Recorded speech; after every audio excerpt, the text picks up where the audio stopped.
mig så lidt. Can I say thank you for your session? Yeah. Did you actually go? We had this really good discussion. Yeah. Yes. Yeah. Thank you that you came in late and you. Yes, I was trapped. No, I was inviting you Face. face to face. Yeah. So my name is Mette Hoffmann-Meyer. We need a mic. Oh, I need a mic. Yes, because it is good for the.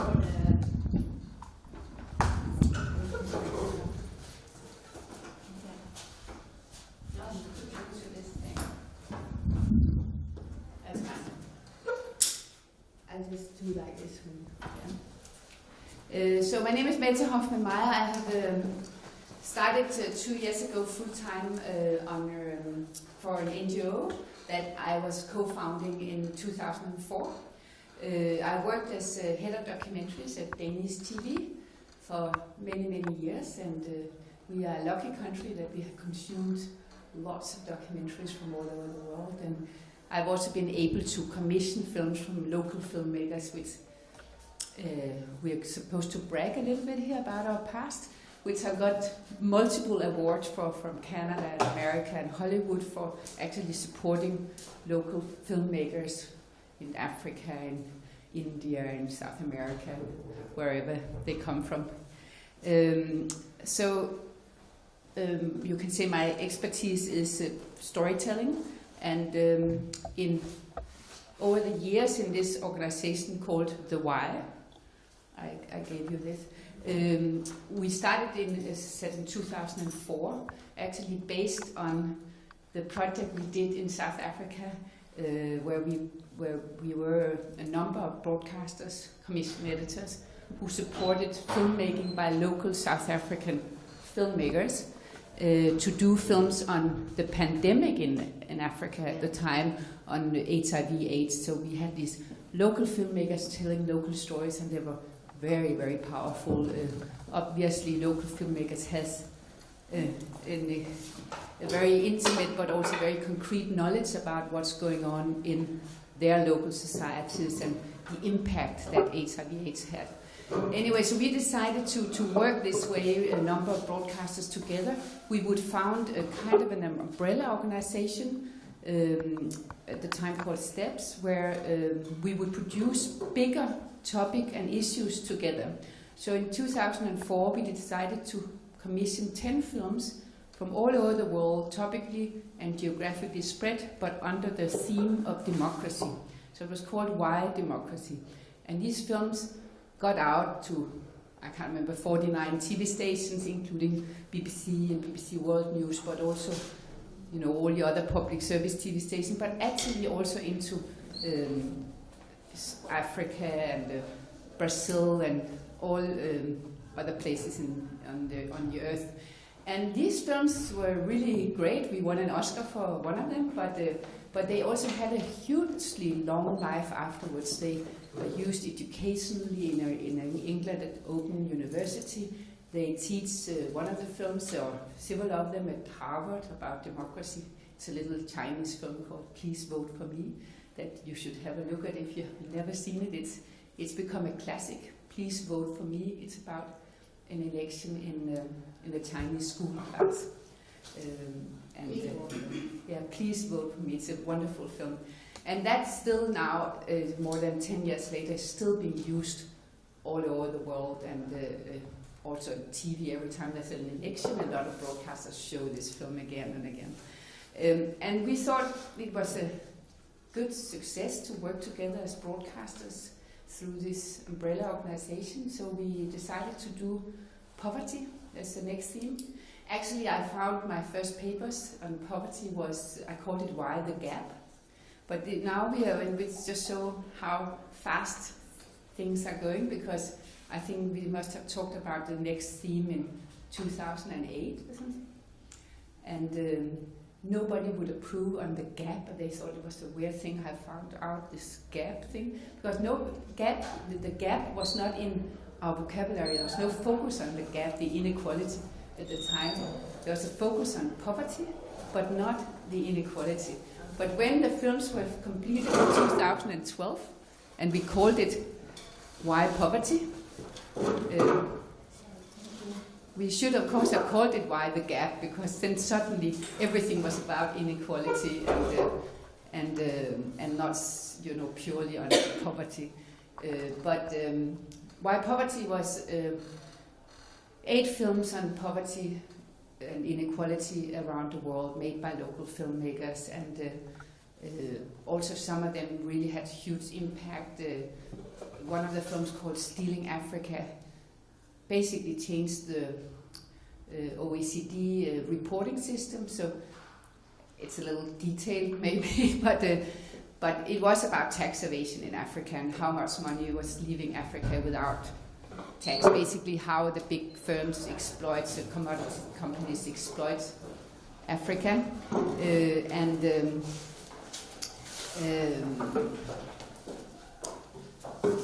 So this film was very, very powerful story, and before this film, big companies like Shell or oil companies and commodity companies, they had to report sort of in regions, so they could say we pay $400 billion into Africa, or $400 billion into Asia. But now, from now on, they have to say country by country, so they have to say we pay so much in royalty for our oil outtake in Nigeria or Ghana or wherever they take, which is a completely, a big major step forward in terms of accountability, because you can now. But anyway, so that was one film, and we had very big success with that. Also, the films created lots of debates and had huge impact. We also won a Peabody Award and Emmy Awards, and so they're really powerful films, and many of them have. Maybe some of you have seen the film Solar Mama, about this woman in Jordan who goes to India on this solar energy school, Barefoot College. It's a wonderful film. You don't see enough documentaries. But anyway, so we got these films out to nearly 70 TV stations, also again BBC, PBS in America, NDTV in India, many places, and estimate is that the films are seen by 700-800 million people. Hello. Hello. My name is Mette. Hello. From Denmark? From Denmark. Hello. You can hear that. So we are talking about the media and what the Why is, and our organization, we have changed name in 2014 to the Why, and it's because I believe that curiosity and the right to ask why is a basic human right, and I think what we strive to do at the Why is that all our films give you an insight, a background, an understanding, and then hopefully inspires people to ask why and find out more. I don't believe that there's one solution. I don't believe that we can tell about one solution. I don't believe in agenda-driven stories. I believe in stories that gives you an insight to something, and then you can figure out more yourself. Within 45 minutes, 1 hour, it's a limit to how much you can tell people. So, but you can touch people's hearts, and you can touch people's minds when you touch their hearts, and so you can get very, very far, I think, with documentaries. Just to give you some background why I think the Why is important and why I left my wonderful job at Danish TV as head of documentaries, was that I decided that I would spend 5 years to see if I can build a kind of Red Cross or media where people from around the world can utilize the films that we produce or acquire and curate, and basically where the Why can come out with food for thoughts and minds, where the Red Cross comes out with food and tents, I guess. Maybe it's a bad metaphor, but I think it's you can understand what it is we want to do by that. So I started, and also I turned 60, so I thought, I'm 60, I've been doing these documentaries for so many years, so if I should try something else, I would do that now. So that's why I started a few years ago on the Why. And the Y has at any time 3 activities. We have started 2 years ago to curate 20 documentaries. Basically, we select films already existing. It's a very, very simple idea, but it's extremely efficient and also very cost effective. So we basically select, best films from South Africa, whatever it is, and then we acquire them. I cut them to 45 minutes and update them if necessary. And then we have 3 activities. One, which is very necessary for our funding, is that BBC World News acquire the films and show them. It's also good for us in terms of that every film goes through this very BBC rigid process of ethical and moral thoughts, but also underlying documentation and why the film is made the way it is, and it's sentiments I always worked with myself in my many years at Danish public service TV, but obviously it's good for us to have each of the films going through that process. And the best thing about BBC World News is that 40% of the world's decision makers watch BBC World News.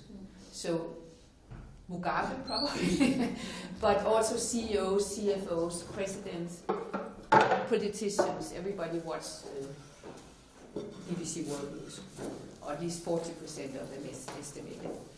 Then we take the same films and we donate them to countries who have no tradition, finance, or maybe are a country like countries in transformation from having had censorship to wanting to open up.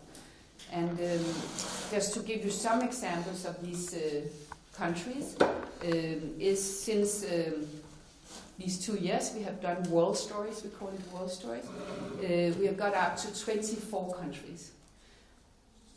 Obviously it's not Western countries because they show already documentaries, but we are in Palestine, Lebanon, Jordan, India, Vietnam. A little anecdote from Vietnam: when I wrote them, would you be interested in showing documentaries about human rights and related to the 2030 goals?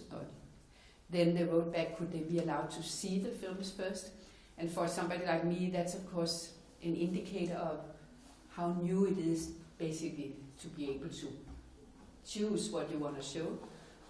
So we sent 10 films out and they came back and said now the governmental body and the TV station has seen the films, so there's some kind of censorship within it. And they could show all of them except Putin's Kiss. Putin's Kiss is a film about a youth organization in Russia. And I wrote back, that's fine if you can show all the others. It's fine. I believe in countries sort of in transformation. If you understand one human right violation, you can often, by dialogue and by having seen the film, transfer it to other human rights violations. So now the films are out in Vietnam, and we're in Ethiopia, we are in many countries in South America, Colombia, Brazil. It's going really well. And then the third activity that we just started, because we are a young organization in many ways, is that we connect now educational outreach to each of the films. And so we have started some trials, and we are in Colombia, Brazil, Malaysia, and Denmark. Denmark was the easiest. But where these films are shown to schools, sort of from 8th grades and upwards, and also, of course, high schools. And we have really fantastic impact reports coming back, how important it is, but also that we make sort of curators' guides to the teachers. We work with Open University in England, who are doing background material for us. So it's very interesting concept, because UN think we are probably one of the biggest provider of public service content in the world now. In 2 years we are only 4 people working, but and of course a lot of volunteers and so. But it's a really small organization, but because of the thinking of it and the systematic simplicity of what we are doing, it's possible. Just possible. Not, we work a lot. But yeah.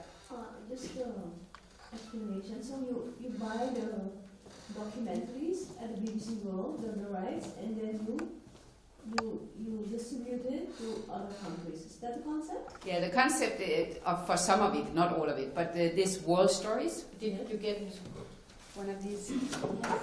Do you customize? Yeah. Do I have enough of these?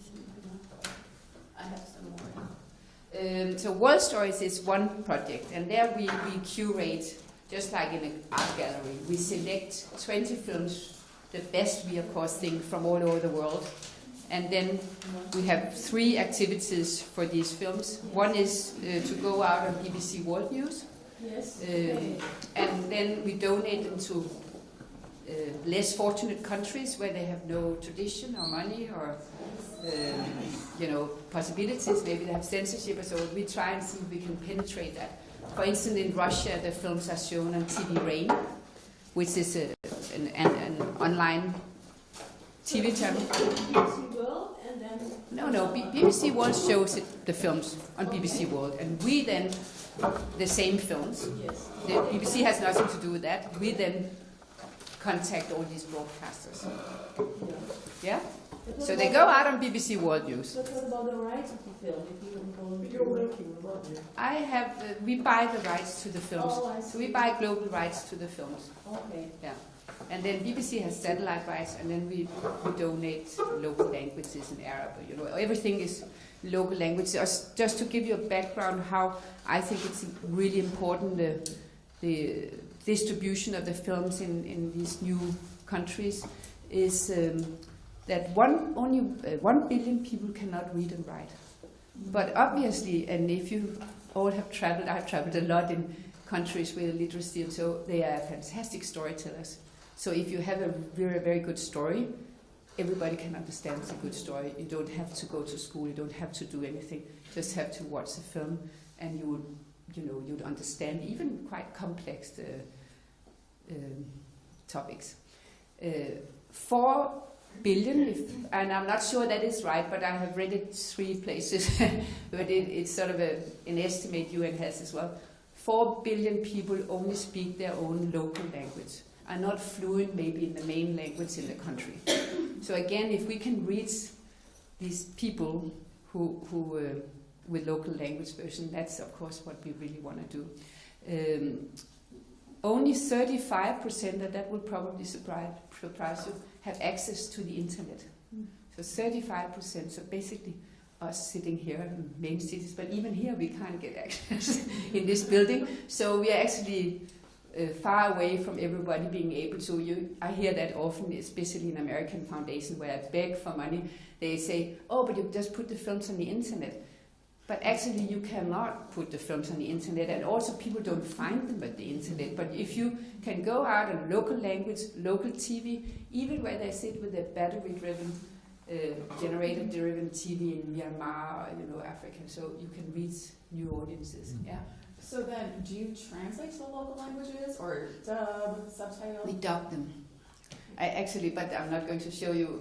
I have that only on my phone. But I just came back from Mongolia. And Mongolia have censorship, and half of the TV station and a lot of the government is still very conservative, communist. But there are some people within their main TV station, reaching 97% of the country, who have.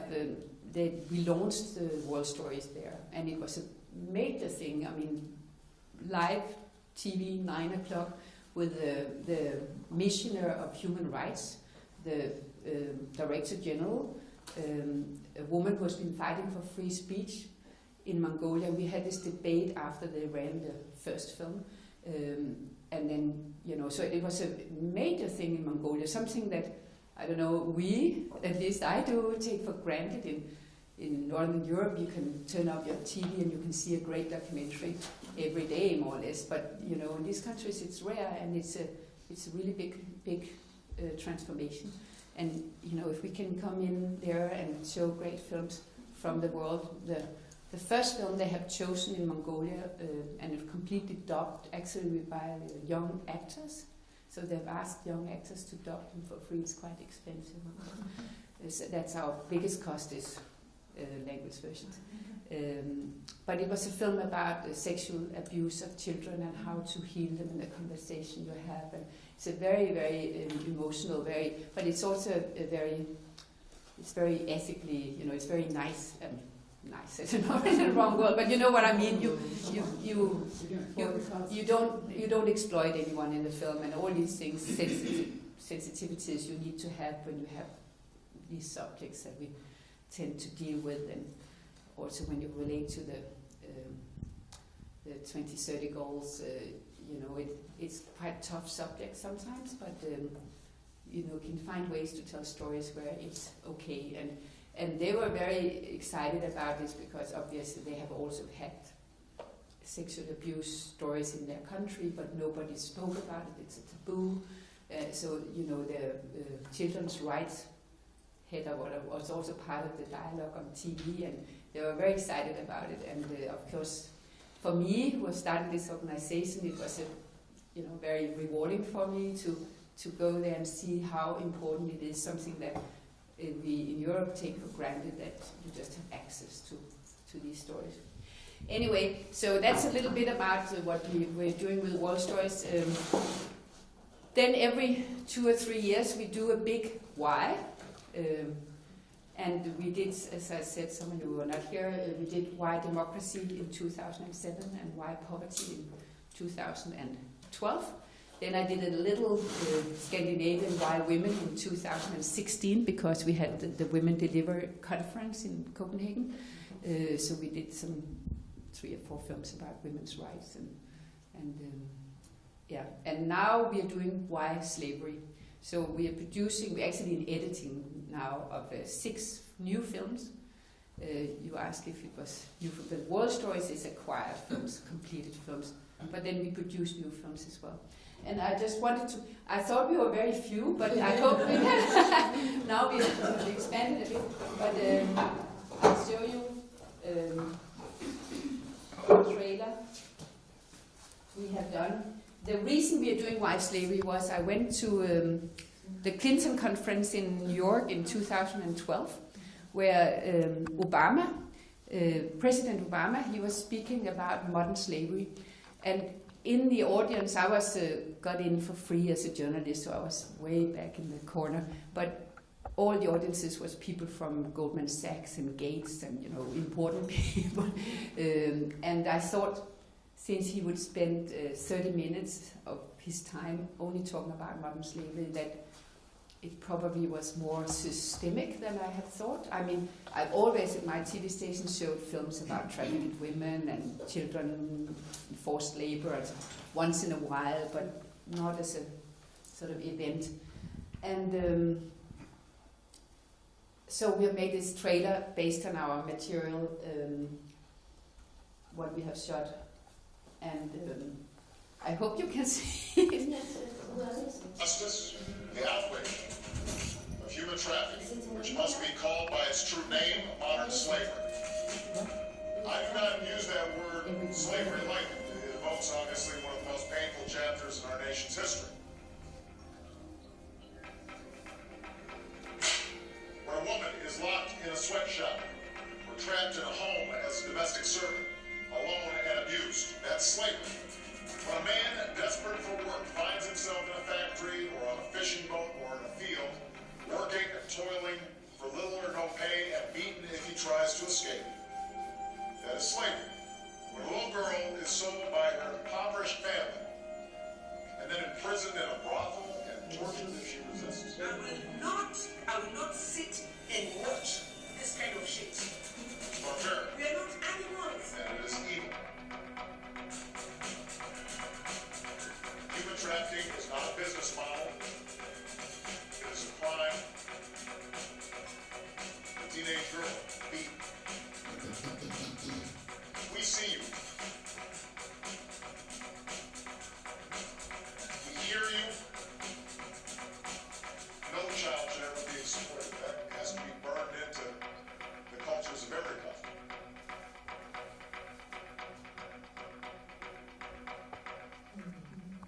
People and our children are not for sale. Yeah. Yeah.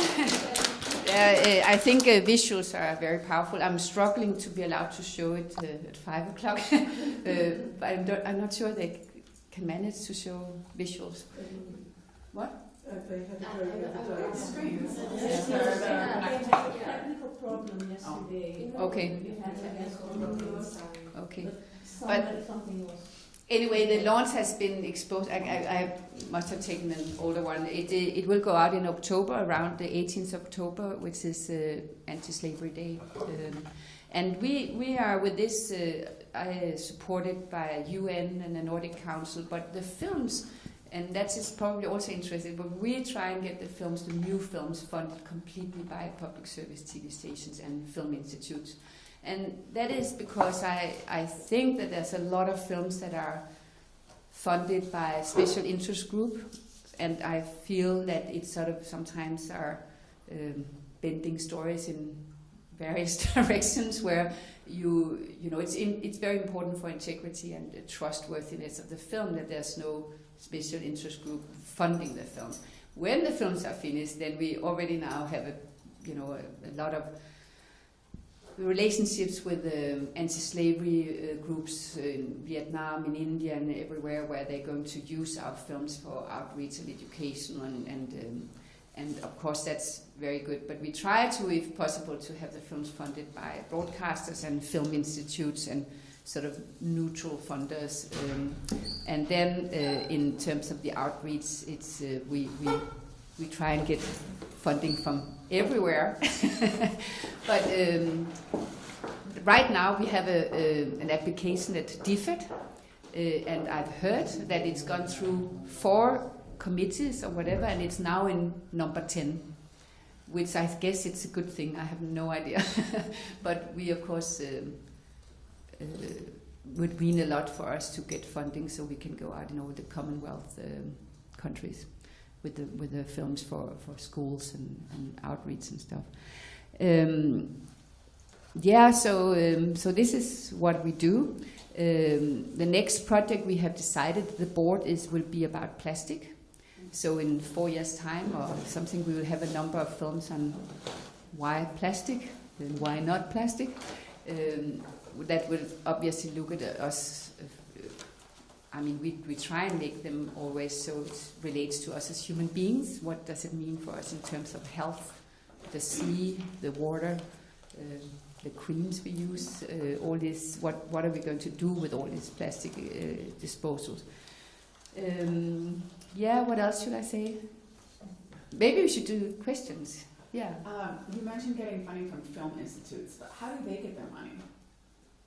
Basically, they get. I mean, in Denmark and Holland, they get them from the government. In the U.S., funding for the arts is always changing. Usually, there's not much.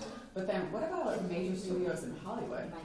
Oh. Sorry. Yeah, but then I think otherwise you cannot record it.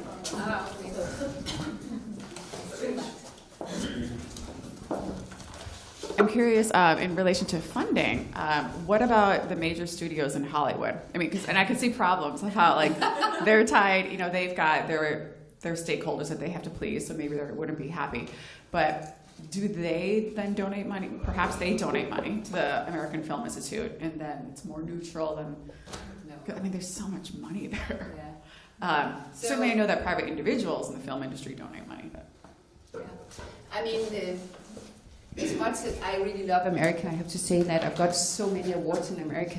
But I think in terms of funding, it's very American-driven, it's very nationalistic. Even sort of private people like the people who just won an Oscar ahead of us the other day, very wealthy philanthropist becomes executive producers. But it's sort of very local in Sundance is also. I mean, they have donations to foreign films, but not, then we are too established because a lot of people, they don't reckon, which is interesting also, they don't reckon TV and broadcast in this film funding because you have to go to the cinema or you have to, it's more important to go to cinemas. Of course, I think it's nice to go to cinemas, but you reach 1,000 people, where I reach maybe 600-700 million. So there's a big difference to that. And we also, I think, in the why, I mean, I know the people at Netflix. I'm very old, so it's not that I just know all these people in this media. But Netflix also has paywalls. And Netflix is the least transparent company in the world. You don't know who's watching the films. All the contracts in Europe go through Luxembourg and so. So I mean, I wouldn't say that we would not allow the films to be at Netflix, because that could be an addition to the free access. But what we really fight is the inequality of access to information, and it's not a thinking that most American likes. And it's not geared, American foundations are not geared to think like that. I think it's a very not American thought to give away things for free. But having said that, I work with, I talk to a lot of people in America, and I hope, obviously, one day there's a wonderful philanthropist who says, here's $1 million per year, because I only need $1 million per year to feed the whole world, so it's a very efficient project in many ways to reach so many people. But we only have half now, so we're still baking. There's opportunity. There's always opportunities. But yeah. Like in Hollywood, especially now with the whole Me Too movement and all the women involved. But for instance, Abigail Disney, she loves what we're doing, but she's not giving money to distribution in foreign countries. So it's not that I have had several lunches with her, and they could easily do it if they want to, but they have their own things. You're journalism, right? No, but it could be. So one of the things that I thought was the Gina Davis Media Foundation. And so I didn't know what you thought about that. The Gina Davis, because she's doing a lot of really interesting work, and I know that for UN, the event that's going on now, for 2 weeks, CSW, that she's promoted films and she's supported films during that time, and so I just thought that can be a good opportunity. So, but I don't know. So yes. And I'll do what I can to make an introduction. So. No, but it is. I mean, I know we all think everything what we're doing is very exciting. I find it very rewarding and very exciting that you actually can get all these stories about human rights out so many places. And coming from Hans Christian Andersen's country, it's the little girl with the matchbox. It was the most read in China during Mao. So that stories can travel, and what is puzzling for me, sort of at a political level, is that we know through history that dictators have always taken control of media. Hitler did it, Milosevic did it, Putin does it, China Trump does it. Too. In America, it's probably more controlled by commercials, but they are going to cut PBS, I guess. But PBS is a good example how they have cut it to death, by not allowing it to have entertaining and sport and American drama and all these things that I think it was Nixon or Reagan who did that. So now it's important, but it's very small, right? We cannot reach all the. I always say in America, how do we reach Mrs. Smith in Texas who's homeschooling her children with our films? And I think that is the biggest challenge. But coming back to the sort of the media thinking, I have no idea why UN, they have no media strategy. They have no strategy when you go to war. We have some, hopefully, water and food coming in, but nobody has a systematic way of going in with information, sorting out that the people there in the war zones can understand what's going on in their country from sort of a diverse way, as we know it when journalism is best and information is best. And that's a part for me. That's something I fight on a political level. How come that we don't have a real sort of global policy on informing people? People cannot vote if they don't have if they're not informed about what the politician stands for, what they want and don't want. And in many countries, it's sort of been very divided. I mean, I have many friends in New York, obviously, and they went to bed, as they all say, very happy when the election. They were sure that Hillary would win, and next morning they woke up because they only saw their own news and Facebook likes from their friends and but it's a very divided country, and I think it is very divided in many places in the world, not only in America. So I think if we should really strive to have a better world, it must be to inform people in a big scale, to reach the masses, to reach the people we disagree with, to have sensible and sensitive dialogues with people we disagree with. I think that it's. Any questions? Yeah.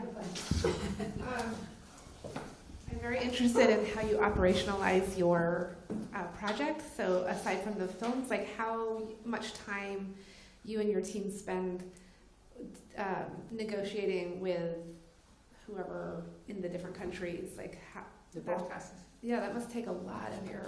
Isn't that a big part of what you have to do? Yeah. Or is that the easy part?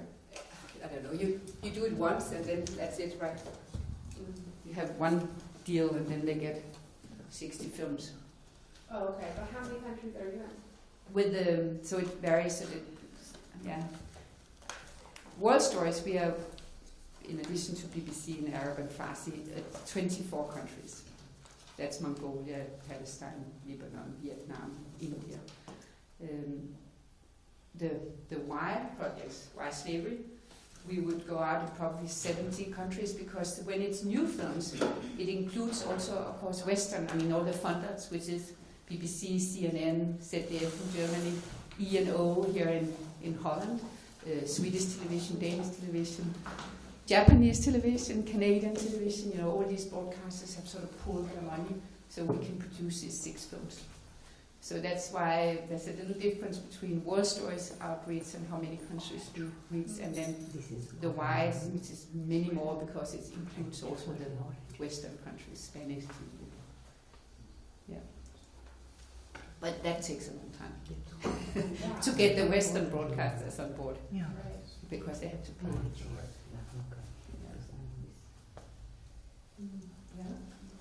I have a question, but it is actually you have to give it to the Yes, it is just a question because I'm playing with this ID.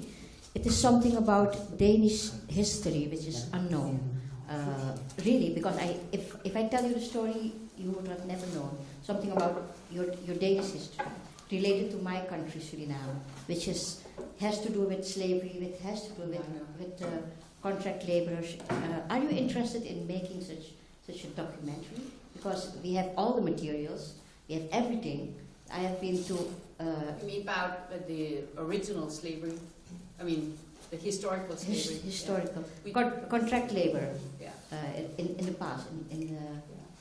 So the why? We have very specific editorial guidelines approved by the board and all these boring things, but we don't do history. We do. Can be like 10, 20 so to put things into context, but we don't do historical pieces really. And that's it. So we just have to stick to what we do. But actually we use, which is the first, I think all of you, we are all working sort of NGOs and trying to change the world. Wilberforce is British.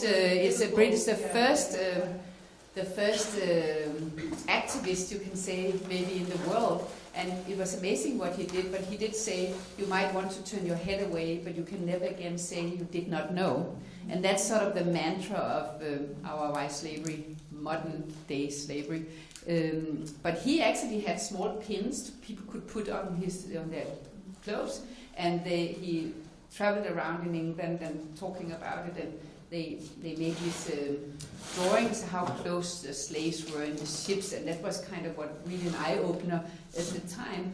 They also got the women not to put sugar in their tea, the 5 o'clock tea. It's a big demonstration in England, I guess, at the time.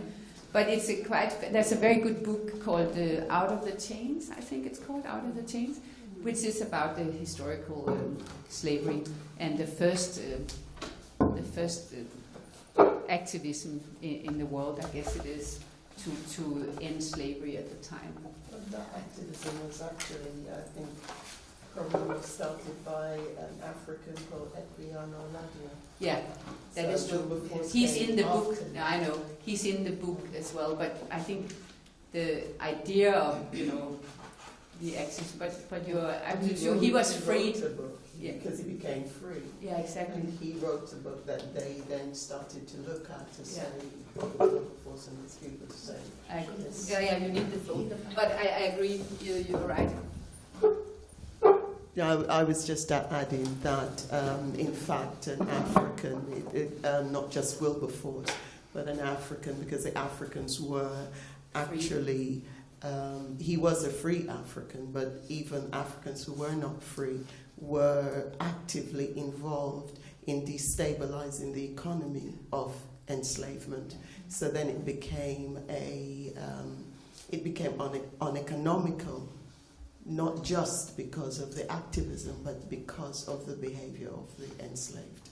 So I just kind of wanted to throw that in. And Equiano, I can't remember his last name, he, I think, was enslaved. He was on a ship, he became educated, he became free, and he wrote a book about it, and I think Wilberforce kind of came I think they worked together. Yes, they worked together, but because of his experiences that he was able to pass on to Wilberforce. And he was the one writing from cities. Yes. It is in this amazing book called, I think it's called Out of the Chain, everything. And it's true, I mean, before that there was riots in the West Indian Islands and a lot of course, local. I'm Jamaican, so, Sorry? I said I'm Jamaican. Yeah. So, like the Jamaican Maroons. I said the Jamaican Maroons actually were given autonomy before the end of slavery because they actively, continuously attacked the system. They came down attacking the masters, and Jamaica is very mountainous. So they established cities in the mountains. And even maybe some of you might be aware of jerk seasoning, the cooking. The Maroons established that because they cooked underground. And they put a lot of those preservative on that. So the masters wouldn't see the smoke when they were cooking. They dug a hole and they barbecued underground, so there was no smoke. But yes. So but that is true, and it's really extraordinary to read this history. Actually, I thought. But what we're doing is contemporary slavery, and there's the new ILO and Walk Free figures that they were announced at the UN, where we launched Why Slavery. I had 90 minutes in the big room where we showed clips and we had panels and stuff. At the same time, they came out with the new numbers, and they are very hard to read and they are very difficult because how do you measure that? But there's at least, and they raised it from 20 point something to 40 million in the latest survey, and out of the 40 million. 1 out of 4 are children. And then you have a lot of gray zones of forced marriages, there's many more, and children who work not prevented from going to school, work with their families. And so there's a lot of, it's really hard to find, and we always work with statistics, and these statistics are so difficult. What about rape in conflict? Sorry? Rape in conflict. We have that in the Yazidi film. The Yazidi film is about 2 girls who were sold and bored and raped, and how they try and find a dignified life afterwards. But obviously it's all choices. We have chosen 6 films and 6 stories, and we actually, which is a big sadness for me, we don't have anything from South America. And we even have Wagner Mori on our advisory board. Wagner Mori is a character in Narcos. He's an actor, and but he's very engaged in the Brazilian anti-slavery movement, But we have not been able to both funding it and also not really finding a story. So it's always choices, you know, that's how it is. But we have chosen 6 stories, and we think that they will create enough. And then we're doing shorts for the internet and education outreach, and yeah, so we hope to cover it all in some ways. We will launch it at the UN with the real films, the finished films in September. So when it says that it goes out in April, it's wrong. It goes out in October. Yeah. Yeah. Yeah. I have a question. Obviously, it provides a lot of awareness, so people will watch it, some people will contribute to the NGO, some people will volunteer, some people decide to become activists, some people will just share it on the Facebook and collect a lot of likes and shares. Do you provide some kind of call to actions, for example, to this mother in Texas who homeschool and for her kid, I mean, what they can do? The mother after watching this movie, I mean, it could be as, I don't know, like go and I don't know, present it in school or somewhere in the youth group. Just sometimes people, some people realize what they can do, and some people don't. Maybe they need a small nudge, a small call to action. What could be done about the issue on their small level? And if you have any success stories, that is a very good story. But what we are doing now is identifying the most active anti-slavery groups in as many countries as we can do. We don't have funding for that yet, so you know it's also a time thing. But in principle, we don't do a call for action, and it might, I think, in this environment sounds a little odd, but. When we did Why Poverty, my TV station, once a year we collect money for horses, you know, whatever. It could be Haiti, it was 1 year, it could be children going to school another year. And they, of course, wanted us to show the poverty films up to that collect day. My impression is, and also when we do surveys, maybe it's wrong because it's only in Scandinavia, but is that, you know, you see a film, then you pay quickly $50, and then off it goes. You're conscious. I've contributed. I don't have to think about it anymore. And so I actually managed to get the management of my TV station not to show it up to that collection. We showed it in November, and we did a survey 3 months later. And what was really interesting from a Western country point of view was that.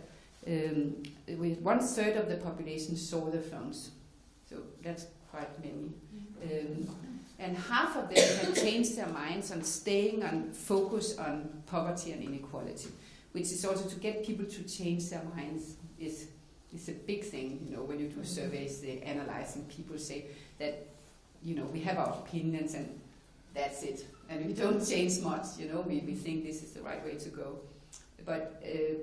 And obviously Denmark is the most spoiled country in the world, so not very many think about poverty in a sort of day-to-day conscious. But actually they did, from watching this film, change their mind about how the importance of keeping focus on inequality and poverty.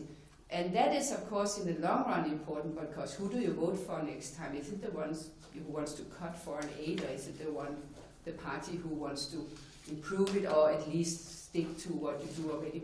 So I actually do think you have a more long-term impact if you don't have a direct call for action. At least not a call sort of pay here, do this. But I think you can do a lot of things like share it with your friends, or if you have ideas to have this film shown somewhere, you know, contact us or something like that you can do. But I mean, you might all of you disagree with me because it's very modern to do, and particularly in America, you can sort of, you know, pay here and do this, and I also do that all the time. But it sort of gives you a good conscience. It's like peeing in the trousers, you know, very short. It's only warm for a little while, then it gets really cold, you know. It's a very Danish thing. No, and good point, but I can also see your point of view. I mean, we all, you know, we donate what we can. We donate our time, our treasure, our talents, whatever at that moment. I am a teacher, well, I used to be a teacher, mostly taught 8, 9, 10-year-olds. And I'm loving this visual communication. And especially as my career moved overseas, I started in the States, this visual communication is so important, and to have it freely accessible. When I taught in California, very low-income district, we're next to Silicon Valley, but we didn't even have internet access. Hopefully they do now. This is 10 years ago. Just to be able to have something readily available to teachers is so important. And what you're doing is phenomenal. I saw middle school students, and then perhaps in the future, as you grow, you could even make things catered towards younger kids. Yeah. Something like recently we talked about fair trade, and we taught about it after we taught about African American the history of slavery in the United States. But with that, when you're teaching in third grade, even then you have to be delicate, and there's no movies from that time. So that might be something One that of you these films is pursue. about actually the prison system, but not so much about slavery in the prison system, but more that actually Afro-Americans have never come out of slavery. Because You they guys were see 13th basically, by Ava DuVernay? basically just freed, and then they had nowhere to go, and then a lot of stayed on the farm because that way they could get food, or they went to the cities and stayed as really poor people, uneducated people, segregated people. So it's a lot about the sentiment of staying as a slave, or at least sort of the lowest in the chain of access to work and education. And then along with that, yes, people, if there is an ability to make for an action, yes, do that. But it does start with raising awareness. I'm thinking, like, when I was a kid, you in the U.S., you're not allowed to talk about the Holocaust until like high school. And even then, it's like, oh, they had concentration camps. Okay, now we're going to learn about. Now we're going to go to move ahead to the next chapter. But slowly, the tide has changed. Like, if I think you're American, if you think back 20 years, like what has changed, just in terms of awareness and appreciation of LGBT people and women's rights and just openness towards, and that starts by all this media, this communication. And in my role as a teacher, one thing I loved about working with little kids, and then especially overseas, it was with more rich kids, and like their parents are senators, they're celebrities, they're politicians, they're CEOs. They're going home, and they're able to say and to have these conversations. Maybe their parents aren't going to make any action, but you know what? When those kids are in power, because they are going to be in power, when they go to work, when they become parents, when they become teachers, senators, politicians, celebrities, they're going to make changes. Yeah. And I think even now, I think you guys may have read the research about how millennials, they're not really interested in working for the big corporate companies that had no problem recruiting, because they want to work with companies that have a cause. And so it's changing. It's changing. So we're all doing our part. Yeah, absolutely. No, I agree. It's an interesting time. I am a little worried about the future, though, in terms of democracy and the ability to vote because of the whole internet atomization and fragmentation. The lack of common story, the lack of common experiences, because it's so spread. Anyway, I could show you it's 2 minutes. That's the end. It's a Rolls-Royce trailer.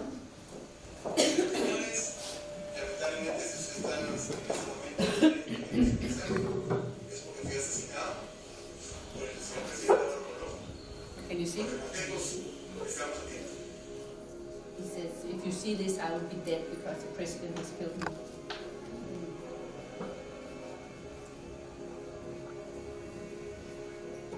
Gaddafi.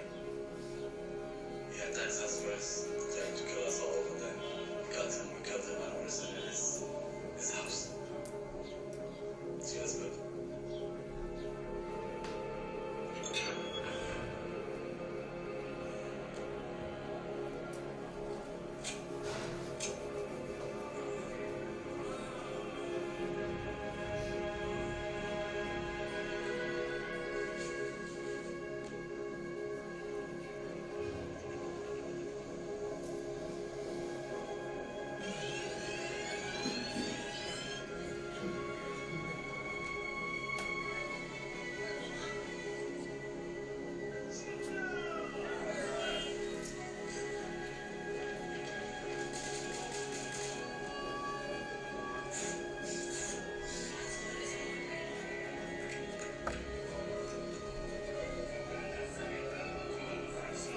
rather say no to domestic work.